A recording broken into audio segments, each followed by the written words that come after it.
ہمارے اگلے مہمان ہیں پروفیسر مسرور قریشی صاحب. تعارف کی محتاج تو نہیں ہے لیکن ایک ضابطہ ہے کہ تعارف کروا رہے ہیں.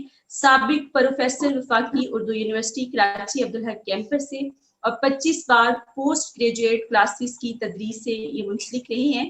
امریکہ کے بڑے بڑے اخبارات اردو ٹائمز اور پاکستان ٹائمز سے منسلک رہی ہیں. آج کل اپنا اخبار جذبہ پوسٹ انٹرنیشنل 15 روزہ آن لائن شائع کر رہے ہیں. اس ماہ ایک سماہی میگزین دا برج کا بھی اجرا کر رہے ہیں.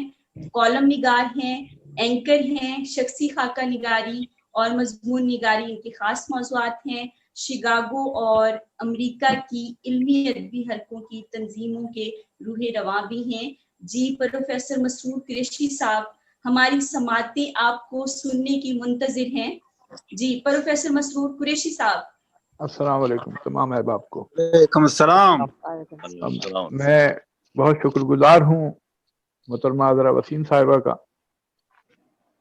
اور بزم ظرافت پاکستان کے تمام ذمہ داران کا، بالخصوص عارف بھائی کا، عمران بھائی کا اور کامران بھائی کا، کہ انہوں نے ہمیں یہ موقع دیا کہ امریکہ میں ہم بزم ظرافت کا چیپٹر قائم کریں اور انشاءاللہ اس کے تحت ہم پروگرام بھی السلام علیکم. آئندہ آنے والے دنوں میں کرتے رہیں گے، جیسا کہ ابھی عارف بھائی نے فرمایا تھا.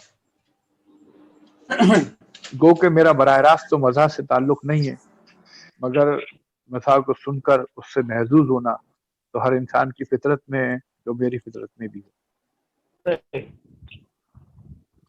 شکاگو میں جو علمی ادبی پروگرام ہوتے ہیں اس میں اپنی حد المقدور کوشش کرتا ہوں اور اردو تحریک کے خادم کی حیثیت سے اپنے کام کو سر انجام دینے کی بھرپور کارکردگی کرتا رہتا ہوں.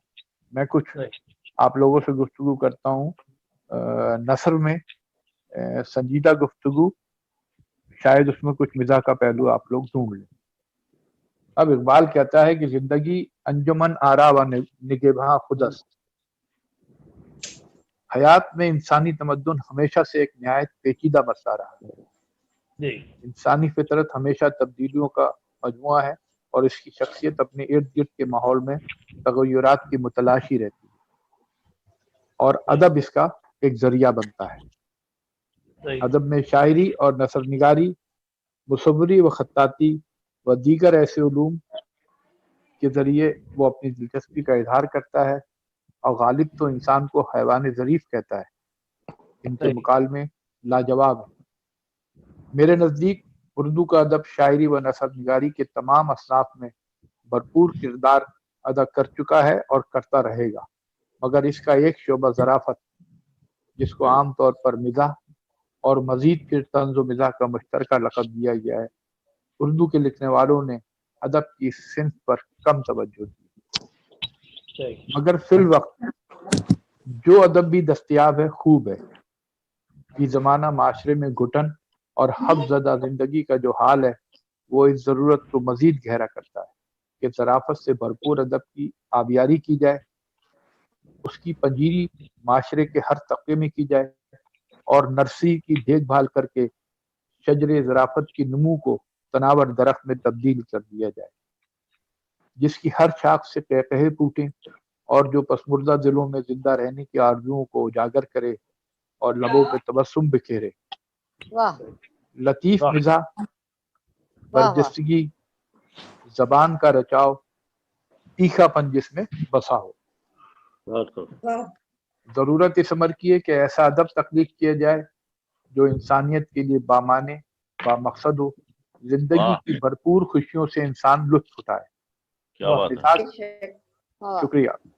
مزاح کے جملوں و اشعار سے انسان خود بخود مسکرا اٹھے، اس کے دل کے نازک تار ان جملوں و اشعار کی معنویت کو محسوس کر کے ایک ایسے ساز کی آواز اپنے اندر محسوس کرے کہ اس کی روح جھوم اٹھے.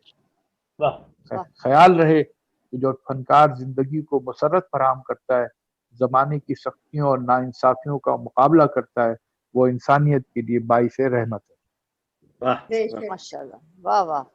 میں اردو ادب کی عشقیہ شاعری کا نقاد نہیں، مگر زلف و گیسو، مہ و میخانے،